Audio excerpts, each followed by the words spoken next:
출애굽기입니다. 출애굽기 17장 8절로 13절까지 말씀. 제 성경책 구약성경 109페이지 출애굽기 17장 8절로 13절까지 말씀입니다. 제가 먼저 봉독합니다. 돌아가면서 함께 읽고 마지막 절 함께 봉독에 올리도록 하겠습니다. 8절입니다. 때에 아말렉이 이르러 이스라엘과 르비딤에서 싸우니라. 모세가 여호수아에게 이르되 우리를 위하여 사람들을 택하여 나가서 아말렉과 싸우라.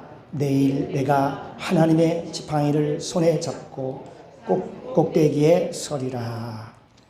여호수아가 모세의 말대로 행하여 아말렉과 싸우고 모세와 아론과 푸른 산 꼭대기에 올라가서 모세가 손을 들면 이스라엘이 이기고 손을 내리면 아말렉이 이기더니 모세의 팔이 피곤함에 그들이 돌을 가져다가 모세 아래에 놓아 그로 그 위에 앉게 하고 아론과 훌이 하나는 이 편에서 하나는 저 편에서 모세의 손을 붙들어 올렸더니 그 손이 해가 지도록 내려오지 아니한지라. 여호수아가 칼날로 아말렉과 그 백성을 쳐서 파하니라. 예, 아멘.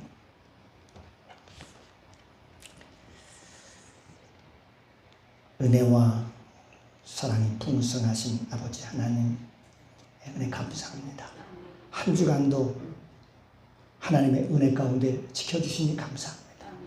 오늘도 복된 날 주시고 새날을 주셔서 하나님에 나와서 믿음으로 하나님의 말씀을 듣게 하시고 찬송을 부르게 하시며 주의 성호를 높일 수 있는 은혜를 허락하신 주님 감사합니다. 오늘도 이 시간 부족한 종 하나님의 말씀을 대언고자 합니다. 성령님 도우시고 인도하여 주시옵소서. 오늘 하나님의 말씀을 받을 때 사람의 말이 아니라 하나님의 말씀으로 받을 수 있도록 도와주시옵소서. 감사드리며 예수님의 이름으로 기도드리옵나이다. 아멘. 아멘. 예, 할렐루야. 우리 옆 사람과 한번 인사 나누겠습니다. 주님의 이름으로 사랑합니다. 주님의 이름으로 축복합니다. 네, 할렐루야. 오늘 함께 은혜를 나눌 말씀은 기둥과 같은 일꾼을 세우라 라는 제목으로 함께 은혜를 나누겠는데요. 말씀을 함께 나누기에 앞서서 한 젊은 청년의 간증을 잠깐 듣고 말씀 은혜를 함께 나누도록 하겠습니다. 이 한 청년은 모세 오경 훈련을 통해서 평상시에 우울증을 많이 앓고 있었던 것 같아요. 이 우울증으로 고생을 많이 했는데 그 우울증을 극복하고 당당히 장학생으로서 대학에 합격하는 영광을 누리게 됩니다. 그러나 그 청년은 모세 오경 훈련을 받기 전에는 아주 그의 신앙이 그 집안이 3대째 내려오는 가정이긴 했지만 예수님을 인격적으로 만나지는 못했다고 합니다. 그래서 친구의 전도로 교회에 나오기 시작했는데 그러면서 교회에서 훈련되는 그 모세 오경 훈련에 같이 참여하게 돼서 훈련을 받게 됩니다. 그 청년의 고백입니다. 이게 참 자기에게는 정말로 큰 복이 되었다라고 고백하고 있습니다. 그는 화목한 가정에 막둥이로 태어났습니다. 그래서 막둥이로 태어나 보니까 귀여움도 많이 받고 주변에 칭찬도 받고 자랐습니다. 그래서인지 언제나 자신이 모두 잘해야 된다는 그런 생각을 갖고 있었고 자기가 제일 아주 잘났다, 똑똑하다는 그런 생각을 가진 나머지 교만한 마음이 자기 마음 가운데 깊숙이 자리 잡고 있었다라고 그는 얘기하고 있습니다. 하지만 그는요 공부하는 습관이 잘 들지 않아가지고 학교 성적은 그게 최고의 그 성적은 아니었다라고 합니다. 하지만 그는 방학 중에 또 공휴일에도 밤늦게까지 도서관을 전전하면서 병적으로 정말로 집착해서 공부에 집착을 했다고 그랬습니다. 그러다 보니까 학교 성적은 상당히 상위권이었지만 그의 몸의 상태, 영혼육의 그 몸의 상태는 점점점 피폐해져 가고 있었다라고 합니다. 그래서 늘 학교에 시험 기간이면은 늘 링거 주사를 꽂고 있었고 또 진통제를 먹고 시험을 치렀다고 그랬습니다. 늘 마음 가운데 불안과 그 스트레스로 인해서 늘 머리가 아프고 그리고 배앓이까지 아주 심했다라고 합니다. 그러다 보니까 가족들에 대해서 늘 불만을 가지고 있었고 불평을 늘어놓았다고 했습니다. 그래서 그 당시에 고등학교에 졸업할 때는 좋은 성적으로 졸업은 했지만 지원한 그 학교에 대학교에 지원을 했는데 줄줄이 원서만 내면 줄줄이 떨어지는 거예요. 그래서 어쩔 수 없이 재수를 할 수밖에 없었다고 했습니다. 그런데 지난 해에 첫 교회에서 훈련되는 모세 오경 훈련을 받고 집으로 돌아와서 그 훈련 교재를 보면서 마음 가운데 쾌재를 불렀다고 했습니다. 왜냐하면 기도하고 열심히 찬송을 부르고 그리고 훈련을 내가 잘 받으면은 모든 것이 형통할 수 있겠구나라는 그런 확신과 생각이 들었다고 했습니다. 그런데 그는 그 훈련 과정 속에서 그 바이블 교수의 얘기를 통해서 창세기 훈련에 들어갔는데 아브라함의 그 신앙의 10단계에 들어갈 때에 그 바이블 교수가 아마 좀 겁을 준 것 같아요. 순종의 훈련은 살을 에이고 또 뼈를 깎는 고통이 뒤따른다라고 얘기를 했다고 했습니다. 그때부터 저에게도 아브라함과 똑같이 동일한 기근이 시작이 됐다라고 고백을 하고 있습니다. 창세기 보면 아브라함은 12장에 아브라함은 하나님의 말씀에 순종해서 약속의 땅 가나안 땅에 들어갔습니다. 들어가면 뭔 일이 잘 풀어질 줄 알았는데 도리어 기근이 시작이 됐습니다. 그래서 결국은 애굽으로 내려가는 일이 생겼습니다. 그런데 그 형제에게도 똑같은 일이 벌어졌다라고 얘기를 합니다. 그래서 그는 아까 재수를 한다고 했잖아요. 재수를 하는 동안에도 학원에 다니면서 공부를 했는데 공부가 되지를 않는 거예요. 그리고 성적이 오르지를 않습니다. 그러니 가족들로부터 핀잔과 가정 핍박과 잔소리가 말이 아니었다고 했습니다. 그래서 시간이 가면 갈수록 점점점 몸과 마음이 점점점 지쳐가고 피폐해져가는 그런 모습을 보게 됩니다. 그래서 그는 그 해결 방법으로 다른 학원을 알아보는 등 다른 방법을 찾아보려고 인간적인 방법을 사용을 했습니다.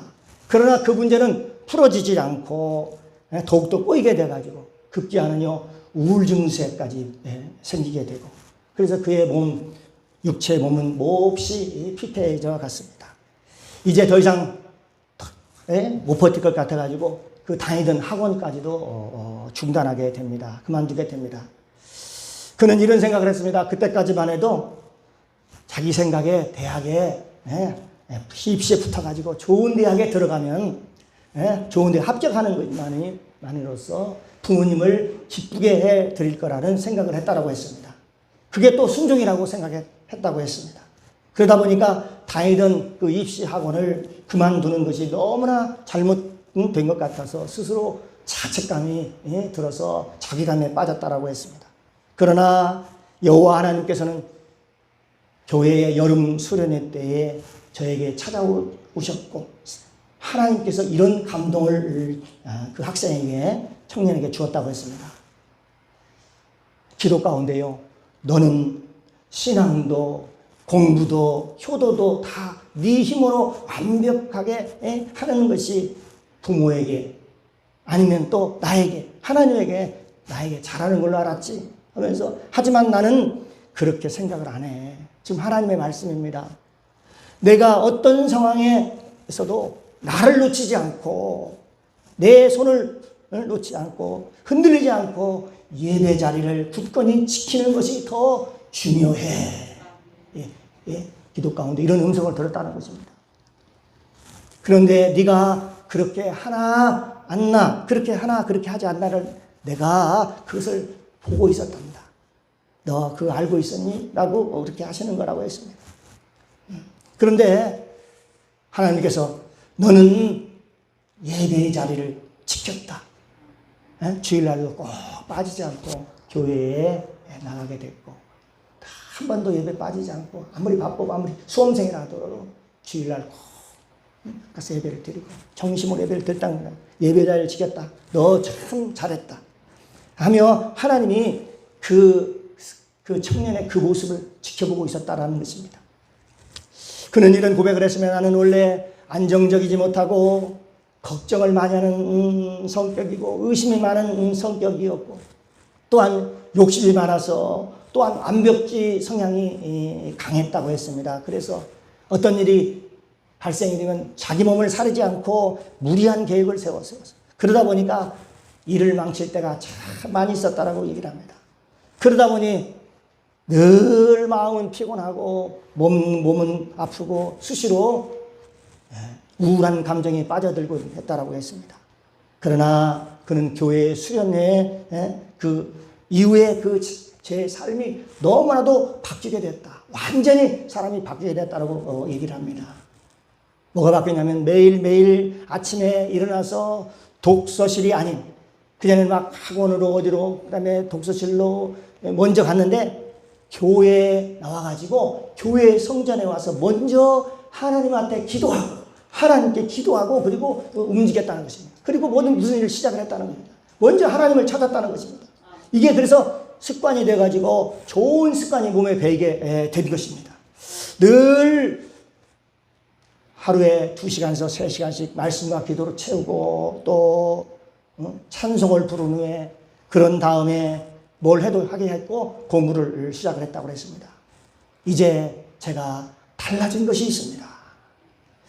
그 놀라운 사실은 전에는 어떤 일을 하면 힘이 떨어져 가지고 고갈이 돼서 뭐 어디 힘들어서 할 수 없었는데 찬송을 부르고 기도와 말씀으로 저를 채우니 독수리가 창고에 날듯이 새 힘을 하나님께서 주신다는 이사야 40장 말씀처럼 전혀 힘이 들지 않는다라고 고백을 했습니다.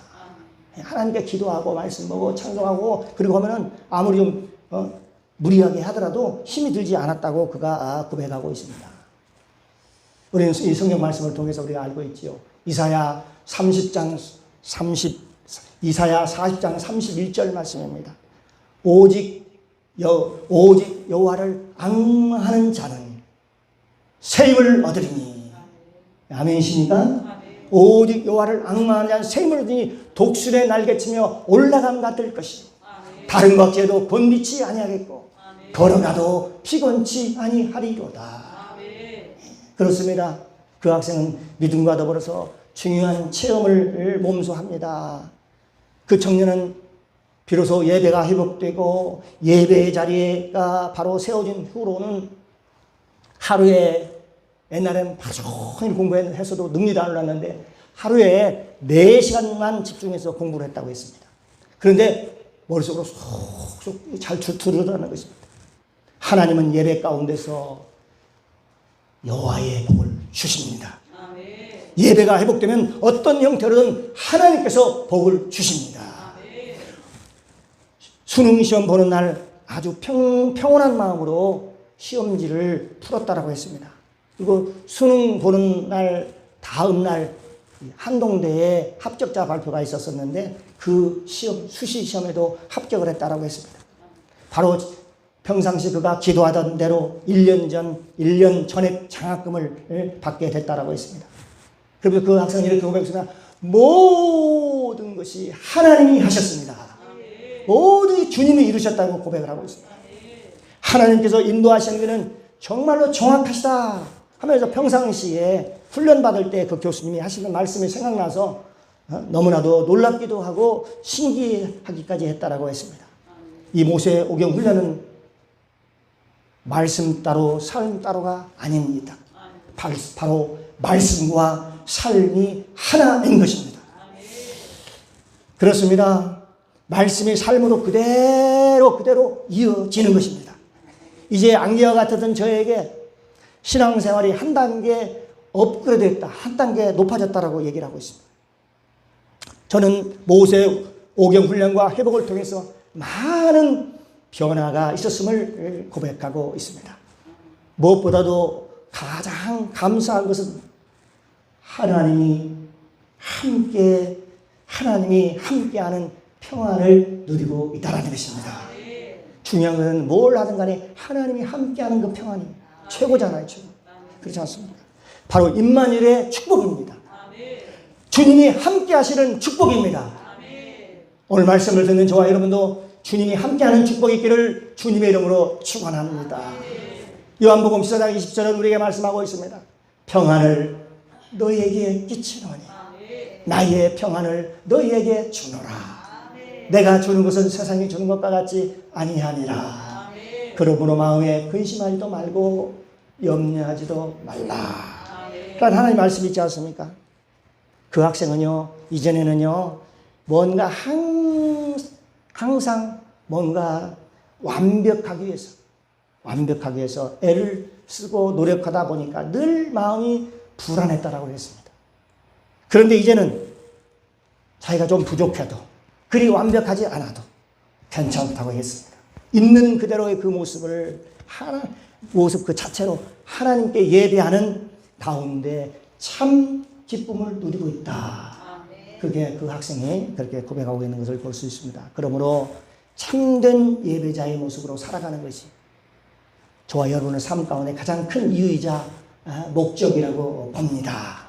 그렇습니다. 하나님께 대한 진실한 예배자로서의 삶이 우리 인생에서 가장 중요하다고 생각이 듭니다. 한마디로 예배의 중요성. 여러분 예배의 중요성을 느끼고 계십니까? 그냥 와서 잠시 왔다 그냥 예배 형식적으로 드리고 가는 그런 예배가 아니라 정말 일주일 동안 사모하면서 이 시간을 사모하고 예배 시간을 사모하고 하면서 예배 드릴 때에 아까 그 학생처럼 말입니다. 그 청년처럼 말입니다. 예배가 회복됐더니 모든 문제, 나의 앞길의 모든 문제를 하나님이 책임져 주시라는 것입니다. 네, 그렇습니다. 그래서 믿는 자에게 예배를 드리지 못하거나 또 예배에 빠진다면 마치 안고 없는 찐빵과도 같다는 것입니다.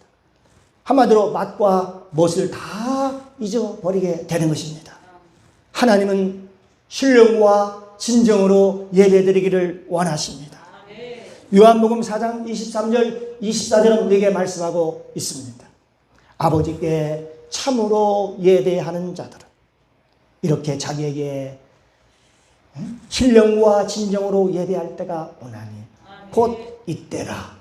아버지께서는 이렇게 자기에게 찾는 자들에게 상 주시느니라. 네. 하나님은 영이시니 예배하는 자가 신령과 진정으로 예배할지니라. 네, 그렇습니다. 네.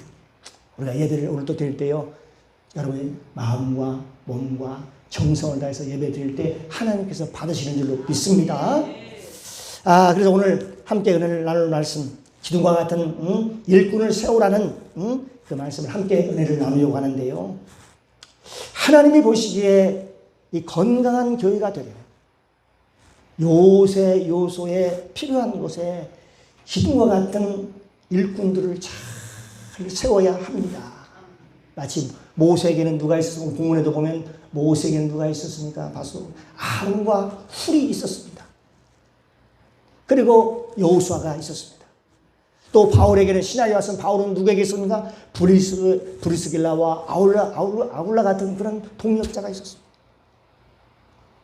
또 예수님 사역당사 베드로, 요한, 야고보 같은 이런 그런 기둥들이 다 있었다는 사실입니다.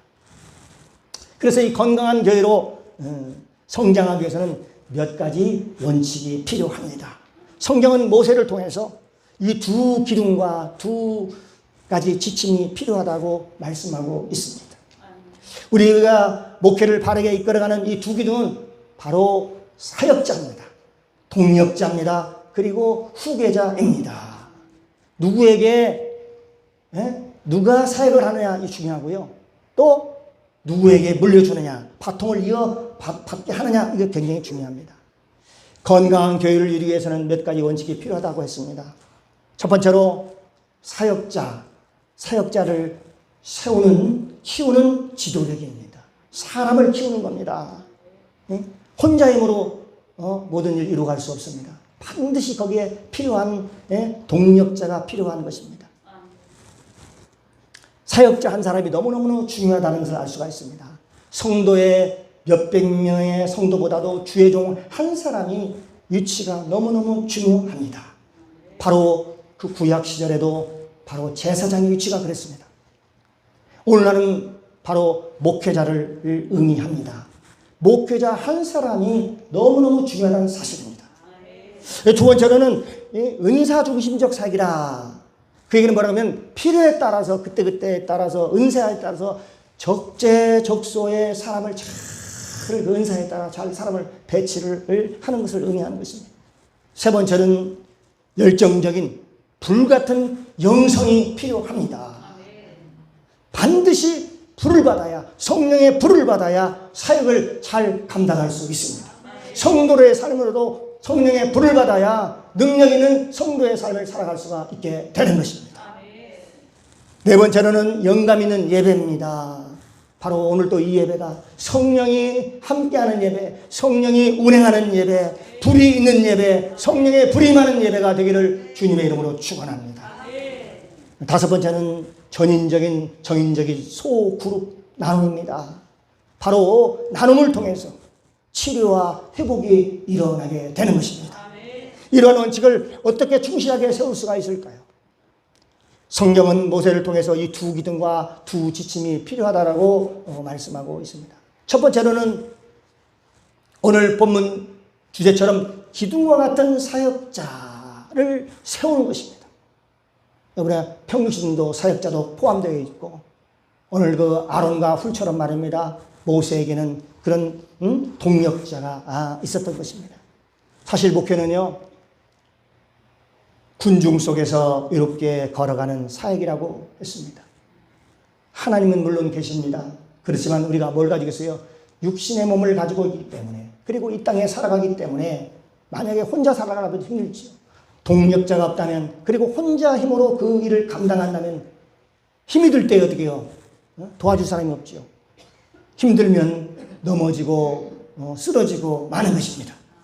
출애굽기에 보면 어렵고 힘든 목회 사역을 했던 모세에게는 사람이 붙었습니다. 바로 지혜와 명철을 겸비한 누가 있었을까요? 아론이 옆에 있었습니다. 또한 보이지 않는 곳에서 조용히 모세를 도왔던 훌과 같은 책사도 있었습니다. 마찬가지로 오늘날 목회자에게도 동일하게 적용이 됩니다. 목회 현장에 적재적소에 함께할 동력자가 참으로 필요합니다. 목회자가 혼자서 마치 목회는 종합예술인데 음악으로 얘기하면 관현악, 오케스트라 같은 목회 사역을 감당하기가 쉽지 않습니다. 그러므로 서로 연합해서 하나가 돼서 힘을 합하면 쉽습니다. 전도서 4장 12절은 우리에게 말씀하고 있습니다. 한 사람이면 패하겠거니와 두 사람이면 능히 당하나니 삼겹줄은 쉽게 끊어지지 아니하느니라. 삼겹줄은 쉽게 끊어지지 아니하느니라. 또 시편 133편 1절로 3절까지 말씀하고 있습니다. 형제가 연합한다는 것은 하나가 된다는 얘기입니다. 하나가 되어 동거하니 어찌 그리 선하고 아름다운고. 머리에 있는 보배로운 기름 수염 곧 아론의 수염이 흘러서 그 옷깃까지 내림 같고 헐몬의 이슬이 시온 산들의 내림 같도다. 거기서 여호와께서 복을 명하셨나니 곧 영생이로다. 그렇습니다. 흔들리지 않고 동력자가 있어야 옆에 도와주는 사람이 있어야 흔들리지 않고 오랫동안 지속적으로 사역을 할 수 있다는 얘기입니다. 서로 힘을 합하여 조화를 잘 이루면서 또 인내하면서 앞으로 전진해야 하는 것입니다. 그러므로 여기 보면 출애굽기 보면 미리암이라는 여인이 있습니다. 미리암도 같은 동력자, 미리암과 같은 동력자도 필요합니다. 미리암은 바로 모세에게 어머니와 같은 포도나무로 유두자가 되어 주었던 자입니다. 목회가 그리 단순하지 않습니다. 매우 다양한 사역들을 감당해야 하고 해결해야 할 일들이 참으로 많지요. 그래서 미리암은 모세 곁에 항상 붙어서 어머니 같은 심정으로, 그런 마음으로 그 모세에게, 그에게 조언을 해주고 도움을 줬던 여인입니다. 그리고 목회자에게 끝으로 준비할 게 있습니다. 바로 다음을 바톤을 이어갈 후계자입니다. 목회자는 항상 교회를 이어받을 젊은 후계자를 위해서 기도해야 됩니다. 목회는 결국 지도자를 세우는 과정이기 때문에 그렇습니다. 나보다 더 훌륭한 젊은 지도자가 있는지 주변을 기도하면서 주변을 잘 살펴봐야 합니다. 왜냐하면 젊은 지도자에게 기도 훈련부터, 그리고 하나님을 만나는 방법부터, 또 목양의 마음을 갖는 법까지 바로 미리 훈련해주면 참 좋겠지요. 모세는 이러한 조직을 통해서 아말렉 전투에서 합력하여 기도로 전쟁을 승리로 거두었습니다. 그것이 오늘 본문에 있는 내용입니다. 17장, 출애굽기 17장 10절에서 13절까지 말씀해 보면 여호수아가 모세의 말대로 행하여 아말렉과 싸워 모세와 아론과 훌은 산 꼭대기에 올라가서 모세가 손을 들면 누가 이겨요? 이스라엘이 이기고, 손을 내리면, 모세가 손을 내리면 아말렉이 이기더니 모세의 팔이 피곤함에 그들이 돌을 가져다가 모세 아래에 놓아 그로 그 위에 앉게 하고, 아론과 훌이 하나는 이편에서 하나는 저편에서 모세의 손을 붙들어 올렸더니 그 손이 해가 지도록 내려오지 않는지라. 그래서 결과적으로 전쟁에 승리하는 모습을 봅니다. 여호수아가 칼날로 적진의 아말렉과 그 백성을 쳐서 다 물리쳤더라 하는 내용이 나오지요. 네, 그래서 이 모세에게도 위대한 지도자였지만 바로 거기에 아론과 훌이 있었고 여호수아라는 그 동력자가 있었기 때문에 사역을 잘 감당한 줄로 믿습니다.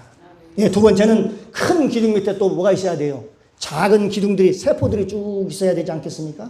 예, 그런 기둥을 얘기하는 것입니다. 이 조직은 또 어디서 힌트를 얻었냐, 지혜를 얻었냐면 바로 모세의 장인 이드로의 조언에 의해서 만들어졌습니다. 그것이 출애굽기 18장 24절에서 26절까지 말씀인데, 24절에 보면 이에 모세가 자기 장인의 말을 듣고 그 모든 말대로 하여 이스라엘 물 중에 제덕이 교만 자를 빼서 그들로 백성의 두목 곧 1000부장과 100부장과 50부장과 10부장을 삼음해. 그래서 그들의 재판을 놔두도록. 큰 것은 모세가 어려운 일은 모세에게 베풀고, 쉬운 일들은 그들에게 맡겨서 그들이 처리할 수 있도록 그렇게 했다라는 것입니다. 이러한 조직은 일과 그 사역을 효과적으로 잘 처리하기 위해서 세워졌습니다. 요즘 오늘날 교회들도 이러한 조직을 본받아가지고, 우리 쉽게 얘기하면 우리 순복음교회, 우리 순복음 대표가 되는 여기도 순복음교회가 있지 않습니까? 거기에 보면은 각 교구가 있습니다. 교구 밑에 지역 밑에 구역 밑에 셀 등, 그래서 교구장, 지역장, 그 다음에 구역장, 셀장들을 이렇게 따로 그 밑에 하부 조직이 쭉 있습니다. 그래서 그걸 만들어가지고 각 조직의 지도자들을 선출하고 있습니다. 그러면 각 조직의 지도자들을 어떻게 뽑을까요? 어떻게 뽑는 게 좋을까요?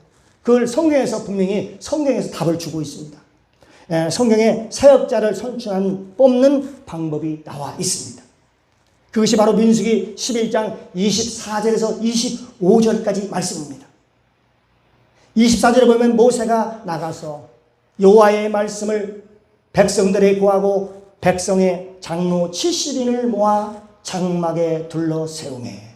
25절 여호와께서 구름 가운데 강림하사 모세에게 말씀하시고 그에게 임한 신을 70 장로에게도 임하게 하시니 그 신이 임한 때에 그들이 예언을 하다가 다시는 아니하였더라. 이게 무슨 말이냐면요, 한마디로 얘기하면 사역자라면 반드시 성령을 받아야 된다는 것입니다. 물론 성도도 성령을 받아야 돼요. 근데 하나님을 일하는 사람들은요 반드시 성령을 받고 일을 해야 돼요. 예, 왜냐하면 사역자들이 성령을 받지 못하면 성령의 일, 하나님의 일을 분별하지 못합니다. 어느 것이 진짜인지 가짜인지를 구별하지 못한다는 것입니다.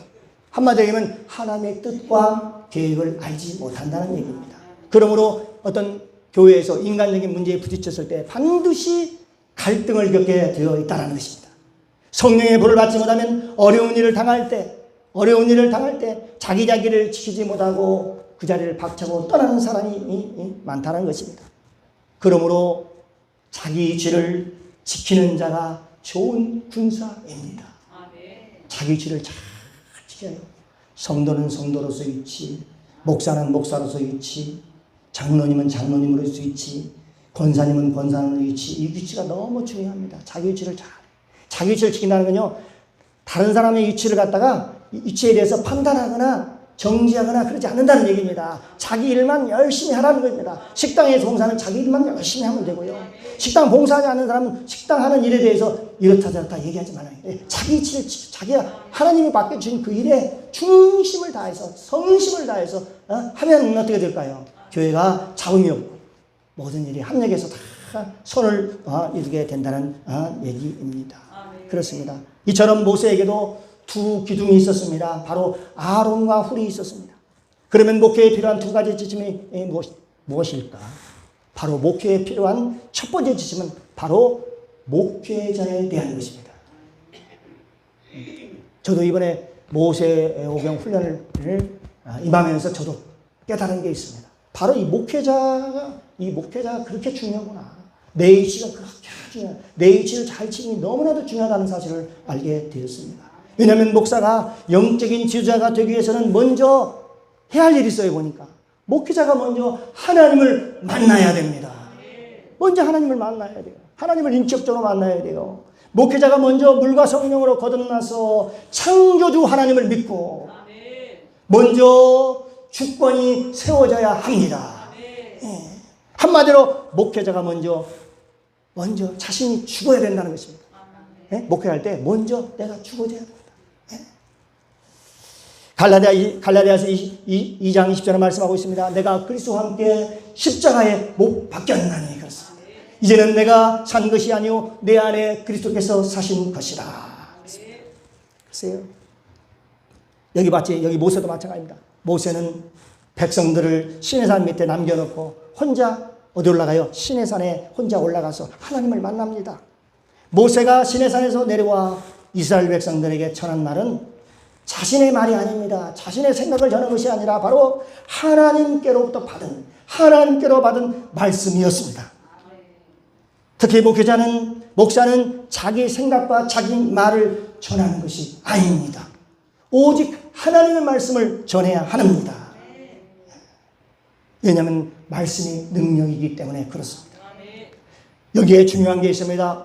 우리는 모세가 산에 올라가 하나님을 만나는 상황을 자세히 우리가 살펴보면 이렇습니다. 성경은 그곳에 빽빽한 구름이 있었다라고 말합니다. 이 얘기는 뭐냐면은 모세가 하나님을 만나기 위해서 그 빽빽한 구름 속으로 들어갔듯이 대제사장은 지성소에 들어갈 때 향을 피워서 속죄소가 보이지 않도록 연기가 빽빽하게 하고 그리고 들어갔다라고 말씀하고 있습니다. 여기 레위기 16장에 쭉 나와 있는데요.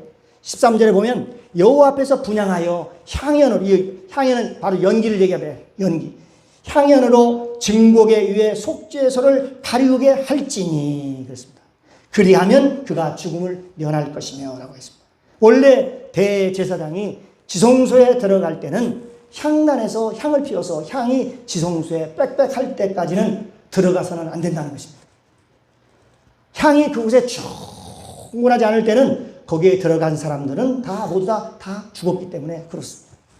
그런데 이 향단에서 피어오른 향은 영적인 어떤 의미가 있는가? 바로 기도인 것입니다. 이것은 영적 지도자가 하나님을 만나기 위해서 사전에 충분한 기도가 있어야 함을 말해주고 있는 것입니다. 이 연기의 향은 위로 하늘로 올라가지요. 그렇죠? 이 얘기는 향이 위로 하나님께로 올라간다는 얘기입니다. 그렇습니다. 예수를 똑바로 만나지 못한 상황에서 기도하지 않으면 어떻게 될까요? 신천지 여러분 잘 아시잖아요. 이만희 교주처럼 교만해지고 오만해져가지고 넘어지고 이단에 빠져서 결국은 어떻게 될까요? 사망에 이르고 만다는 사실입니다. 그래서 지도자들의 가장 무엇보다도 중요한 것이 바로 기도인 것입니다. 기도예요. 향은요, 거룩하게 만들고 깨끗하게 하는 역할을 합니다. 이 불교 시간에 향을 피우는 거 봤죠? 제사 질 때도 향을 피우는 그 향의 의미가 뭐냐면은 그 지역을, 그 공기를, 그 부분을 깨끗하게 하는 그런 역할을 하는 그런 의미로 향을 피운다는 것입니다. 그래서 향은 계시록에 보면 뭐라고 나왔습니까? 성도들의 기도라고 얘기하고 있습니다. 그렇습니다. 그러므로 기도하면 더러운 마음, 향은 기도하고 있으니까 기도하면 더러운 마음이 어떻게 됩니까? 정결하게 되고 더 거룩하게 된다는 것을 의미하고 있습니다. 그리고 두 번째로 목회에 필요한 두 번째의 지침은 바로 백성에게 주는 지침입니다. 아까는 하나의 사역자에게 주는 그런 지침이었고 하나는 마지막은 두 번째 지침은 백성에게 주는 지침입니다.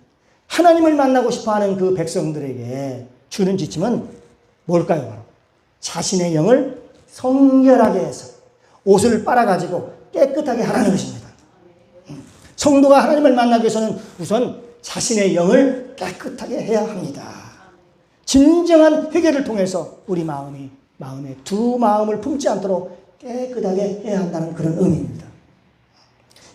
유대인들은요, 6월절 되면 그 의식을 갖습니다. 자기를 성결케 하는 그런 의식을 분명히 합니다.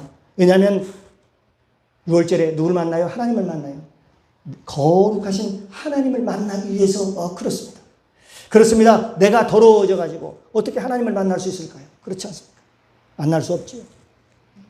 여기 요한복음 11장 55절에 분명히 말씀하고 있습니다. 유대인의 6월절이 가까움에 많은 사람들이 자기를 성결케 하기 위하여 라고 했어요. 자기를 성결케 하기 위해서 반드시 6월절 전에 자기 몸을 성결케 하는 의식을 했다라고 봅니다. 신약 야고보서에서도 야고보는 이렇게 얘기하고 있습니다. 성결케 되는 방법을 얘기하고 있냐. 성결케 되는 방법이 뭐냐? 세상을 끊고 하나님을 가까이 하는 것이라고 말씀하고 있습니다. 성결케 하는 게 뭐냐? 하나님을 가까이 하면 우리가 성결해지는구나 라는 것을 알 수가 있게 되는 것이죠. 그래서 이 옷을 빠는 의미는 성도들이 세상을 살아가면서 육신적으로 깨끗하게 살아야 함을 말씀하고 있습니다. 행함으로 짓는 죄는 너무 더럽고 악한 것이어서 절대 세상 것으로는 그를 갖다 깨끗하게 할 수가 없다는 것입니다. 그럼 뭘로 깨끗하게 할 수 있을까요? 오직입니다. 오직 주님의 깨끗한 보혈로서만이 깨끗해질 수 있습니다. 주님의 보혈 아니면 깨끗해질 길이 없어요. 할렐루야. 여기 계시록에 7장 13절 14절에 말씀하고 있습니다. 장로 중에 하나가 응답하여 이르되 이 흰옷 입은 자들이 누구며 어디서 왔느뇨? 내가 가로되 내 주여 당신이 알리다 하니 하면서 그가 나더러 이르되 이는 큰 환난에서 나오는 자들인데 어린 양의 피에 그 옷을 씻어 희게 하였느니라. 예수님의 피에 몸이 그 옷을 씻어가지고 희게 한 자들만 하나님 앞에로 나와서 하나님을 찬양하는 그런 모습을 우리가 볼 수 있습니다. 그러므로 우리는 하나님을 만나기 위해서 먼저 정결한 마음, 행실의 깨끗한 마음으로 우리가 날마다 우리가 훈련에 임해야 될 줄로 믿습니다. 우리 믿는 자들은 하나님과 예수님을 만나서 먼저 물과 성령으로 거듭남으로써 주의 보혈로 죄사함을 받고 또 주 예수 그리스도로 말미암아 정결함과 깨끗함을 입어서 성령의 능력으로 능력 있는 승리자의 삶을 살아가기를 주님의 이름으로 축원합니다. 예, 기도하겠습니다. 아버지 하나님, 오늘 또 말씀을 통해서 깨달음의 지혜를 허락하시니 감사합니다. 구약의 모세도 기둥과 같은 일꾼 바로 아론과 훌을 주시고 여호와수아를 주셔서 그 일을 잘 감당케 하셨습니다. 신약의 사도 바울도